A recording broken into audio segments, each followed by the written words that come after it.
Hello all. So in today's session we are going to discuss about biochemical transducer. A transducer is a sensor that will sense a non-electrical quantity and it will convert that a quantity into electrical quantity. So an energy conversion is taking place. One form of energy is converted to some other form of energy. So in an electrical transducer, the output will be electrical signal. Okay, so when we are using such transducer in a biomedical or biological system, then this transducer will act as an impedance matching device between this biological system and signal processor. So here you can see a biochemical transducer system, and this is the transducer that we are placing in the biological system. So this transducer will transforms the physiological information from the system, such as blood pressure, temperature, etc., into a form that can be read by the signal processor. Okay, so this is the function of transducer in a biochemical transducer system. And we know that the signals that we are measuring in a biological system will be variable from time to time, and such variables are known as physiological variable. An example for such variables are, as I have told, they are blood pressure, body temperature, pulse, etc. And the transducer, that is biochemical transducer, that will convert this variable into electrical signal, are mainly based upon two principles: energy conversion and modulation of carrier signals. That is, they are classified based upon this. So first one, active transducer, which is based on energy conversion principle, and the second classification, passive transducer, which is based upon modulation of carrier signal. So both of this section, that is both active transducer and passive transducer, have their own type of transducer. We will go on to that later. Before that, let us move on to a type of electrodes that we are using to sense the signal, and from that electrode we are giving this into transducer. Okay. So what is electrode potential? It is a quantity which is used to specify two different concentrations of ion on either sides of a membrane, semi-permeable membrane. Okay. Or we can say it is a metal electrode interface. The electrode potential is a quantity which is present at a metal electrolyte interface, or we can say it is a quantity that is used to specify two different concentrations of ion present at both the sides of a semi-permeable membrane. So how we are measuring this electrode potential?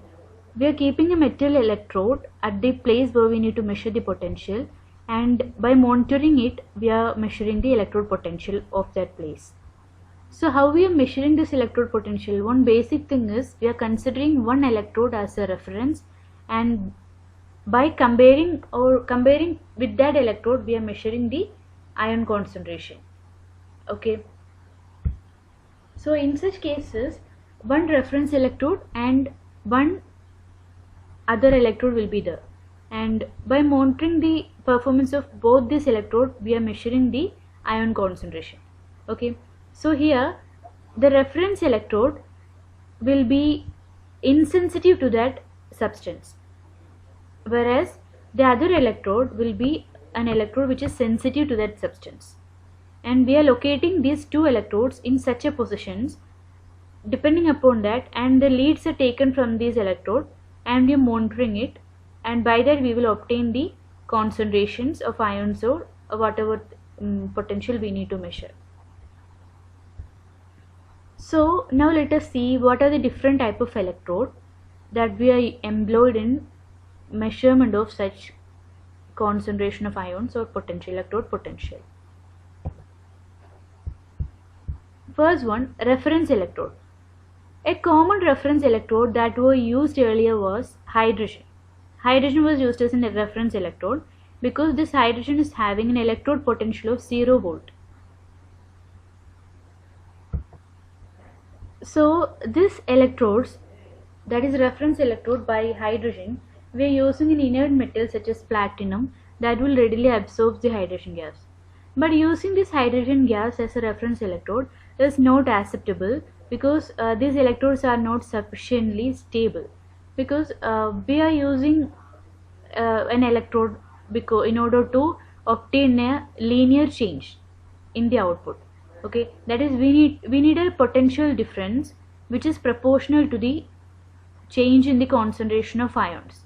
Okay, such a proportional change we should obtain in the output, and this object is not achieved by the hydrogen as the reference electrode properly.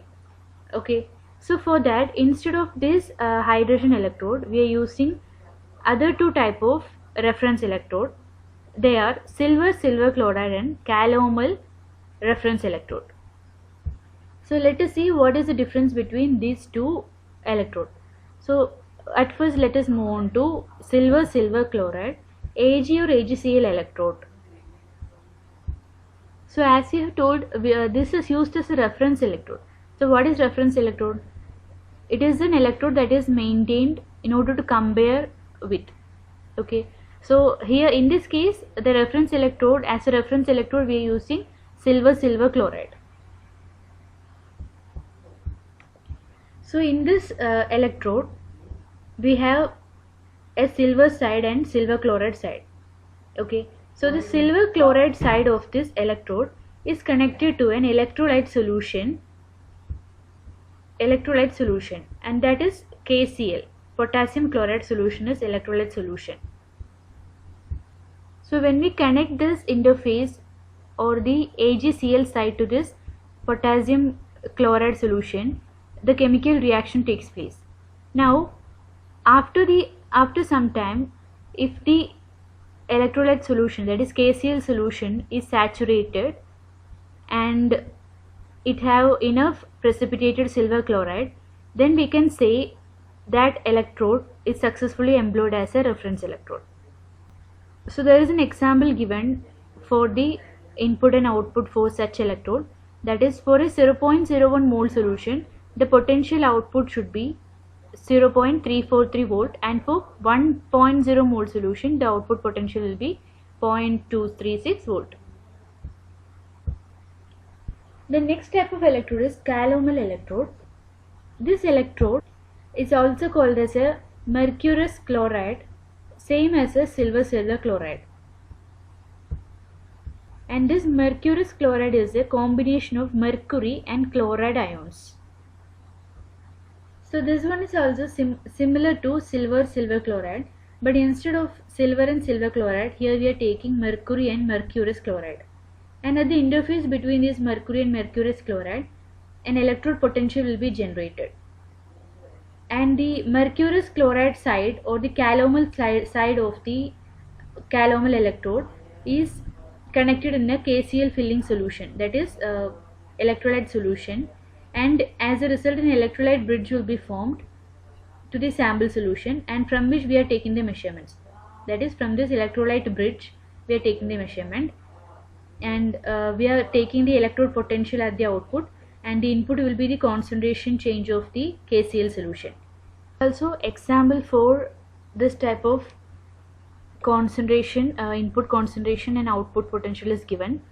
For 0.01 mole, the potential output will be 0.388 volt, and for here is a mistake, and for 3.5 moles the output will be 0.247 volt.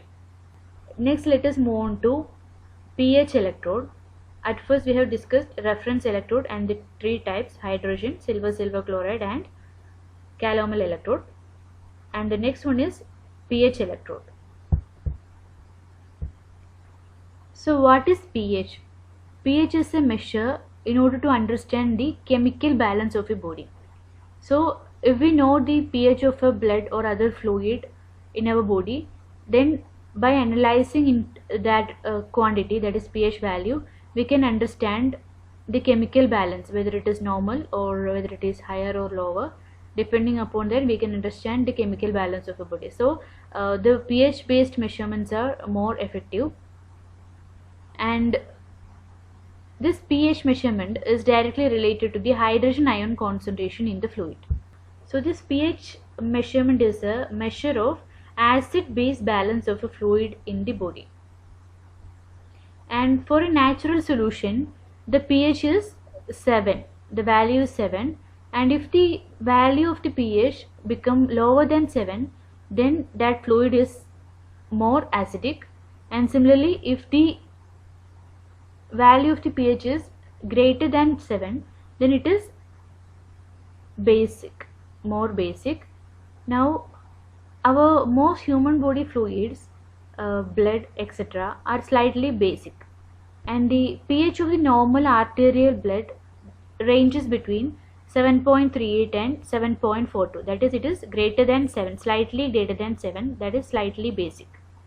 Okay, as we go into more values, that is 8, 9, 10, like that, then the basicity will get increased. Similarly, if we are moving on to lower values, that is 6, 5, 4, 1 and all, the acidicity increases. So by seeing these values, we can understand that the basicity is only very less in the blood. That is, the blood is slightly basic. Now the pH of the venous blood, venous means the blood in the veins, is 7.35, because in the veins, as I have told, it is they are carrying deoxygenated blood. Deoxygenated blood means carbon dioxide carrying blood. So in this electrode there will be a glass tube, and inside this glass tube solution will be there, a pH solution will be there, which is known as buffered solution, and inside the solution an AgCl electrode will be kept, and at the end of this glass tube a glass bulb will be there. Okay, and besides this we need a reference electrode, which is calomel reference electrode, and this is kept in the solution in which we need to measure the pH, whose pH we need to measure, or we need to measure some body fluid pH. Okay, so that in that solution we are keeping the reference electrode or calomel electrode. Okay, so here the glass membrane of the glass tube is permeable only to hydronium ions or H3O plus ions. Okay, that is, this membrane allows the passage of only hydronium ions. So here the electrode, AgCl electrode wire kept inside this wire, inside this glass tube, will act as a half cell, and the electrode which is placed outside, that is on the fluid whose pH we need to measure, will be act as another half cell. Okay, so this half cells may sometimes called as half cell potential. So in this manner, by considering the two half cells and taking the potentials of the two, where we will obtain the output potential, which will be proportional to the concentration of the ions of the solution in which the calomel electrode is dipped. So in this manner we are measuring the pH using, or concentration of ions using this type of electrode. Okay, and this type of electrode will be more accurate when the pH we need to measure is in the range of 7, 7.5 or around 7 values. But this electrode cannot be used if the pH of the liquid may be very high, that is in the range of 12 and above. We should not use this type of electrode for pH measurement, because after so many use the glass electrode will lead to some kind of deterioration after many prolonged use of this type of electrode for pH measurement. Also the type of glass is also need to be specific. Special hydroscopic glass that readily absorbs the water will provide the best pH response. So that is about pH electrode. Now next let us move on to blood gas electrode.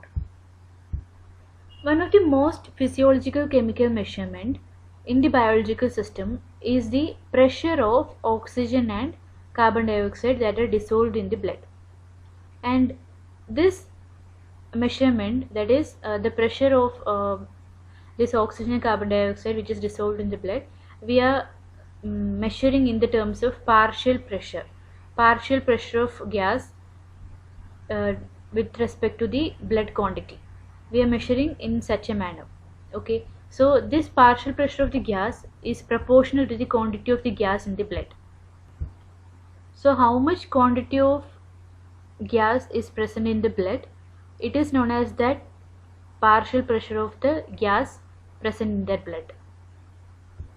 So these parameters are very important because depending upon the amount of, or the depending upon the partial pressure of the oxygen and carbon dioxide in the blood, these values, depending upon these values, the effectiveness of the respiratory and cardiovascular systems depend upon. Okay, so if the variation if there is a large variation from the normal values for this partial pressure of these gases, then the normal functioning of this respiratory and cardiovascular system may not happen. So in case of oxygen, the partial pressure of oxygen is represented as PO suffix 2, and this is known as oxygen tension, and this can be measured by both in vitro methods and in vivo method. Now how we are measuring this partial pressure of oxygen? For that, there will be a fine piece of platinum metal which is embedded inside a glass tube.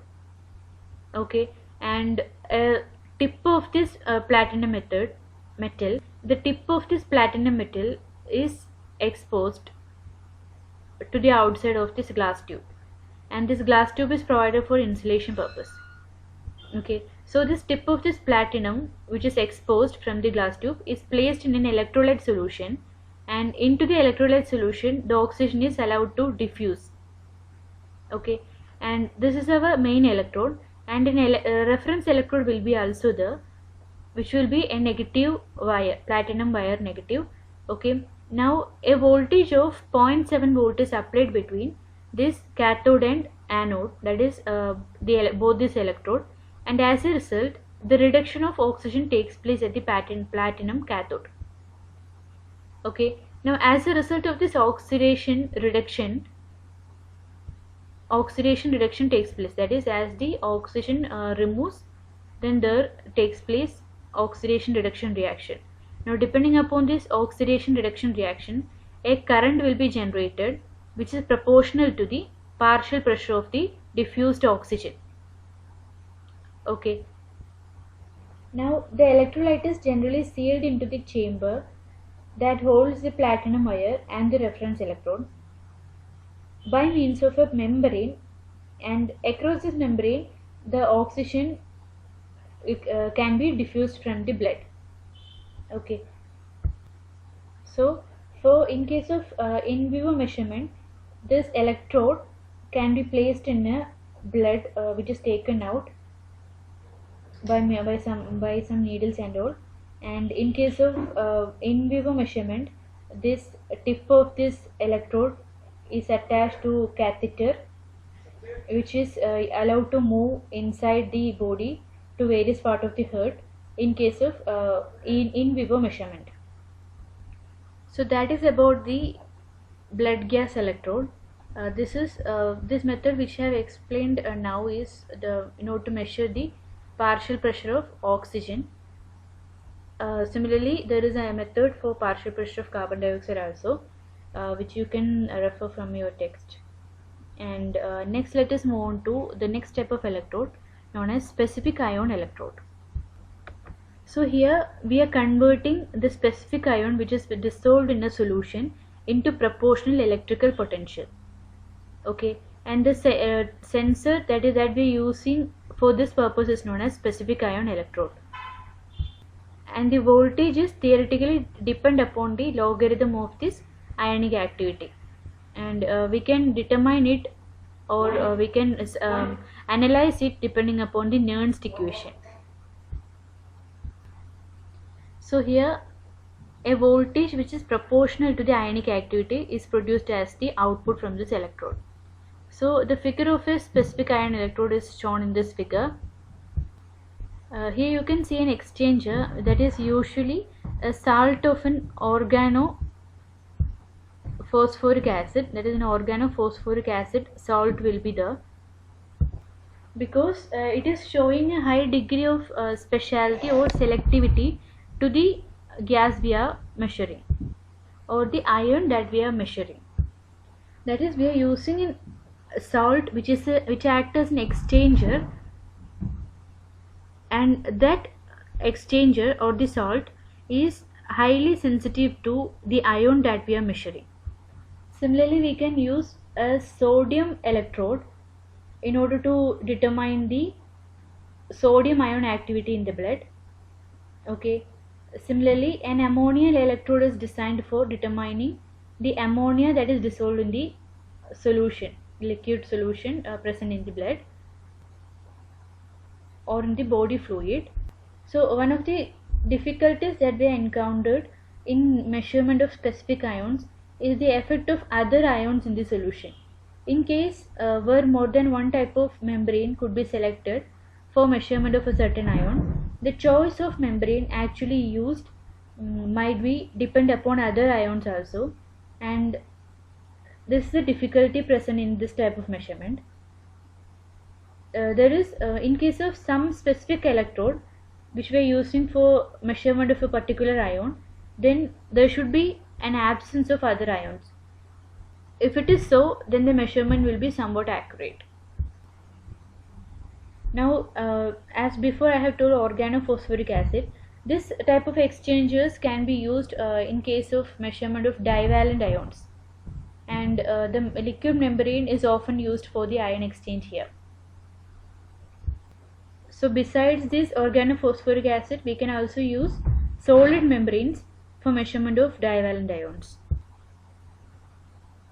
So that is all about measurement of ion concentrations by different biochemical electrodes. Now let us move on to biochemical transducers or transducers for biomedical applications.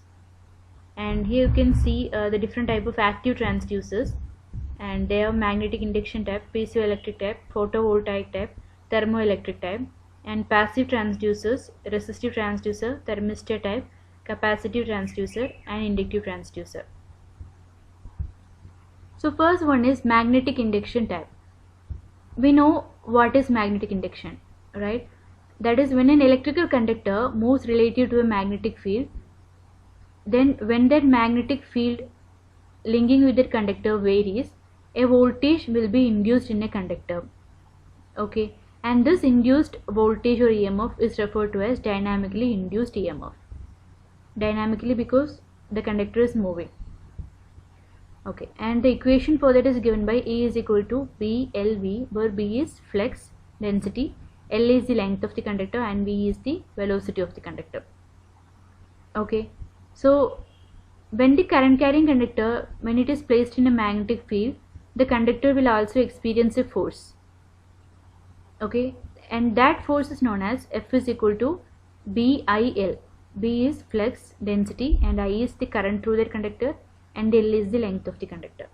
Okay, so this type of principle, this type of transducer based upon this magnetic induction type principle are employed in electromagnetic flow meters, Hertz sensor microphones, and biomedical recorders. Okay, and next principle is piezoelectric type transducer. What is piezoelectric crystal? It is a type of crystals that when they are subjected to force on any two sides or any two faces, then from the other two faces we can obtain the proportional voltage signal. Okay, so such crystals are subjected to compression or tension, and as a result we can obtain proportional electrical signal. So this is a piezoelectric effect. Okay, now this type of transducer we are mainly used in pulse sensors. That is, very sensitive piezoelectric crystals are used in case of pulse sensors for determining pulse, electrical pulse, and we can obtain the proportional electrical signal depending upon the pulse variations. Okay, the piezoelectric crystals or materials that can be employed in such devices are quartz, barium titanate, potassium dihydrogen phosphate and all. Now next type of active transducer, photovoltaic type transducer. So this transducer is based upon the property of photoelectric effect. That is, when a metal or a semiconductor surface is illuminated by high intensity light or radiation of suitable wavelength, then ejection of electrons takes place from that surface. At the surface where we illuminate it with light, from that surface ejection of electron takes place. This property is known as photoelectric effect. Now there are three types of photoelectric effect: photoemissive, photoconductive and photovoltaic. Okay, third one, photovoltaic, known as photovoltaic transducer. This will generate an electrical voltage in proportional to the incident light energy. Okay, so here we are generating an electrical voltage depending upon the intensity of the light energy. So this is an active transducer. So this type of photoelectric cells are used as pulse sensors, and they are also used to determine sodium and potassium ion concentration in the human body. Okay, now moving on to next type of active transducer, thermoelectric transducer. So this transducer is depending upon the principle of thermocouple. So what is thermocouple? When two different metals are joined to form a junction, and at the junction, if you are giving temperature, if you are raising the temperature, then the other two end of the metals, from the other two end of the metal we can obtain proportional voltage, proportional electrical signal will be obtained. Okay, so in this transducer the temperature difference is the input, and depending upon the temperature difference we can obtain the electrical signal. So this effect is known as Seebeck effect. Okay, the thermoelectric transducer depend upon this thermoelectric effect, and this type of transducer are mainly used to measure physiological temperature, and this is used in doctor's cold box in order to store and carry plasma, antibodies, etc., so that they will not get damaged soon.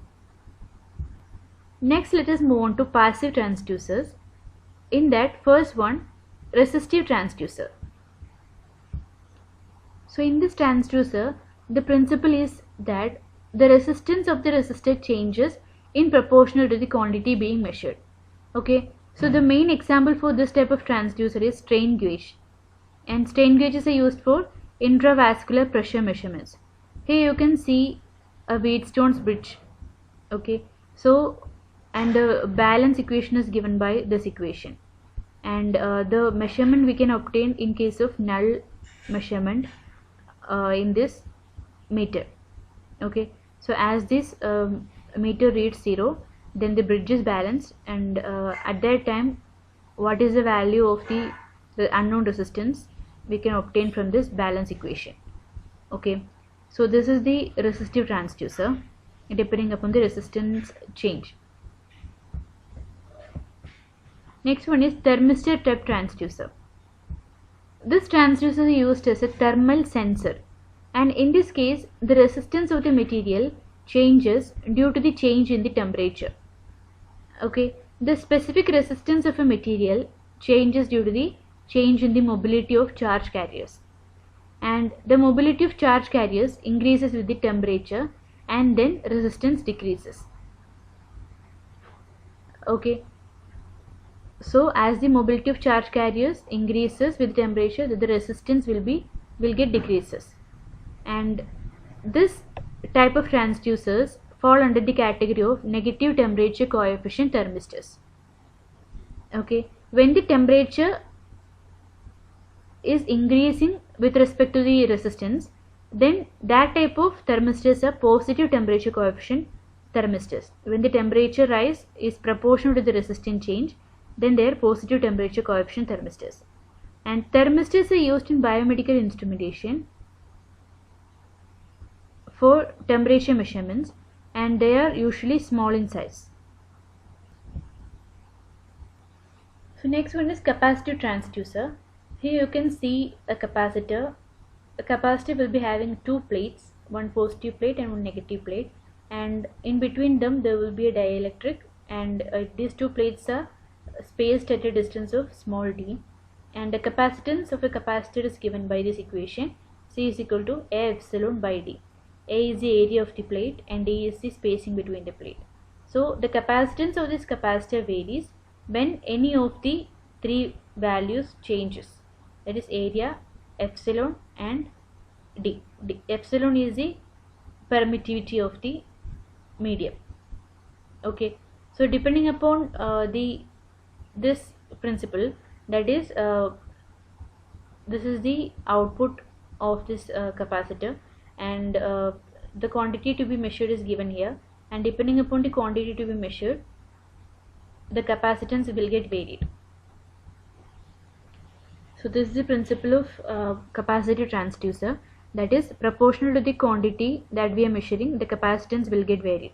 In other words, in proportional to the quantity that we need to measure, the area or the distance between the plate, or in other words, sometimes the dielectric property will get changed. Okay, so by measuring the capacitance by means of some capacitance measuring bridges, we can obtain the quantity that is to be measured. Next one is inductive transducer. Here you can see an inductor placed, and to the two ends of this coil a meter is given, and in the center you can see a shaft and which shows the core movement, and the inductance of an inductor is given by L is equal to N square mu A by L. So in this transducer the principle is change in reluctance or the permeability. Okay, based upon the change in the reluctance, permeability and number of turns of coil and the orientation of coil, which may produce a change in inductance. So this is the equation, and in this, number of turns, permeability, area of cross section and L. Depending upon all these factors, the inductance is dependent upon. So if we vary any of this factor, we can obtain a change in inductance. Okay, so there may be one coil or more coils in the transducer for to give corresponding single output or differential output. Okay, an inductive transducer main example is LVDT, that is linear variable differential transformer, and it is used to measure displacement mainly in case of physical transducer, but in case of biological transducer, this LVDT principle is used to measure pressure, that is blood pressure. So that is about biochemical transducers. In the next session, let us move on to electroconduction system of the heart. Okay, thank you.